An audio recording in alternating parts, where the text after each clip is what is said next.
I'm John Knight, a pastry chef instructor at Escoffier. Today I'm going to show you how to make a pumpkin panna cotta. Even though it has an exotic name, it's actually very, very simple to make. Here we have 1 1/4 teaspoons of unflavored powdered gelatin, a 1/4 cup of cold water for blooming the gelatin, a 1/2 teaspoon of vanilla extract, 3/4 of a cup of canned pumpkin puree, a 1/4 cup of dark brown sugar.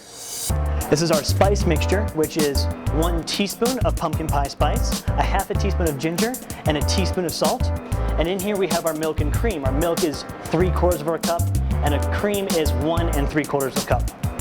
So now that we have all our ingredients ready, the procedure to make the panna cotta is actually, again, very, very simple. First thing I'm going to do is I'm going to take my gelatin, and I'm going to sprinkle it over my cold water to bloom my gelatin.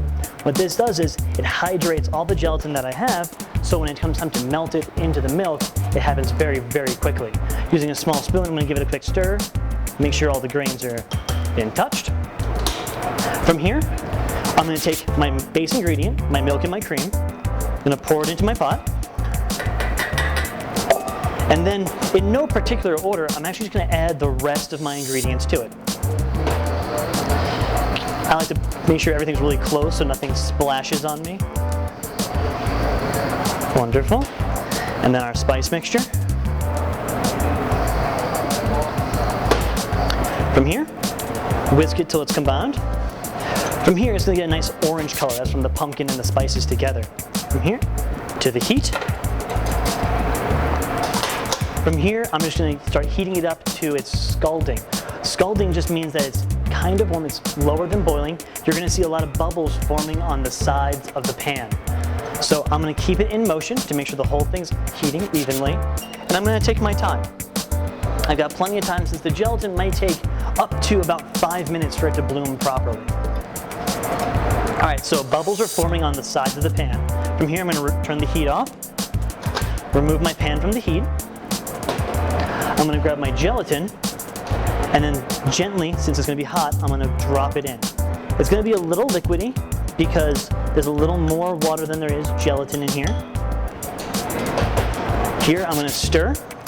What this is going to do, this is going to melt the gelatin, so that way when it cools down, it can start setting hard.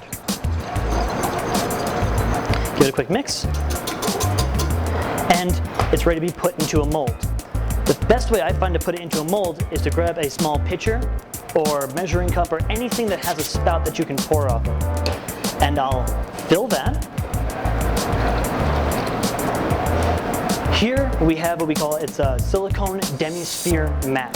What it is it has these big cups that I can fill up with whatever I want. And this can handle oven temperatures and freezer temperatures, so I can put it anywhere. It's very, very versatile.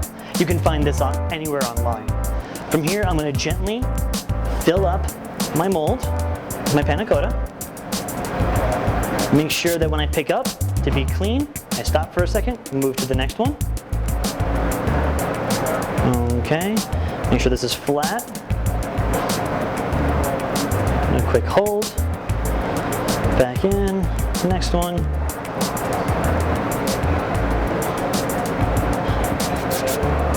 Now that my mold is filled, I'm going to get this in my refrigerator for about 4 hours. That will let enough time for the gelatin to set. The reason it can take so long is that the cold has to penetrate all the way into the center, and we really need to have a long time to make sure the gelatin gets hard enough for this to hold itself together and not just fall apart on us. So here we have our final product. Now it's set up in the fridge for a couple hours now, and what I've done is I've taken a butter knife and I've run it around the edges to kind of release it a little bit. From here, since the sill pad is non-stick, I can just turn it over and it'll fall right out. You know, 1, 2, and it leaves a nice shiny finish on the top. And that's how you make a pumpkin panna cotta. I'm John Knight. Stay tuned because next I'm going to show you how to make a pumpkin bread.